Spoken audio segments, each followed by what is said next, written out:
அசோகன்.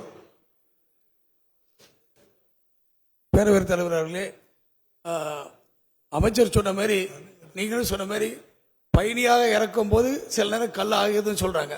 ஆனா கல் ஆகிறது நம்ம தப்பு கிடையாது, அது இயற்கையுடைய சீற்றம். ஆனா இப்ப சமீபத்தில் பாத்தீங்கன்னா தெற்குல கம்ப்ளீட்டா சீற்றம் இல்ல, பதநீரை இறக்கி 2 நாள் வச்சுட்டா அது கல்லாயிருது. ஆமா, இப்ப அத போலீஸ் கல்லுன்னு முன்னால கேஸ் போடுவாங்க. இப்போ கள்ளச்சாராயம் சொல்லி கேஸ் போட்டு மக்களை ரொம்ப கடிக்கிறாங்க. அது அமைச்சர் அதுக்கு ஸ்பெஷலா நம்ம முதல்வர்கிட்ட சொல்லி அதுக்கு ஒரு அந்த தனியை கேஸ் டெவலப் பண்ண சொல்லுங்க. சாராய காய்ச்சல் மாதிரி கேஸ் போடக்கூடாதுன்னு உங்கள் வாயிலாக கேட்டுக்கொள்கிறேன் தலைவர். மாண்புமிகு அமைச்சர் அவர்கள். நான் முன்பே சொன்னதை போல இந்த பதநீர் அதெல்லாம் எப்படி மாறுதுன்னா அவங்களும் எல்லாம் ஒத்துக்கிறாங்க. எல்லாருக்கும் தெரிஞ்சது தான், இதில் ஒன்றும் சீக்ரெட் கிடையாது. அது கல்லாக நீங்களே சொல்லிட்டீங்க, 2 நாள் வச்சுருந்தா கல்லாக மாறிடுன்ட்டு.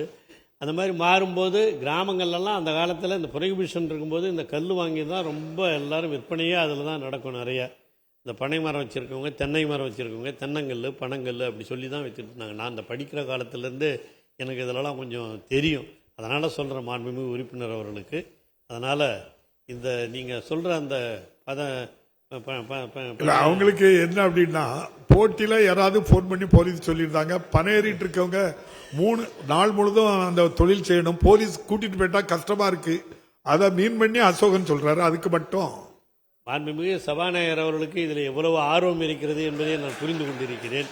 ஏன்னா அவர் பகுதியிலும் இந்த பனை மரங்கள் அதிகமாக வளரக்கூடிய இடம், பனை வளரக்கூடிய இடங்களில் இது போன்ற கோரிக்கைகள் எழுந்து கொண்டு தான் இருக்கின்றன. நிச்சயமாக இதற்குரிய ஏற்பாடுகள் எல்லாம் முதலமைச்சரிடம் கலந்து பேசி அந்த மாதிரி அதை கைது செய்யப்படுபவர்களை எப்படி என்ன செய்யலாங்கிறதையும் நான் முதலமைச்சரிடம் கலந்து பேசி அதற்கான தீர்வுகளை விரைவில் எடுப்போம்.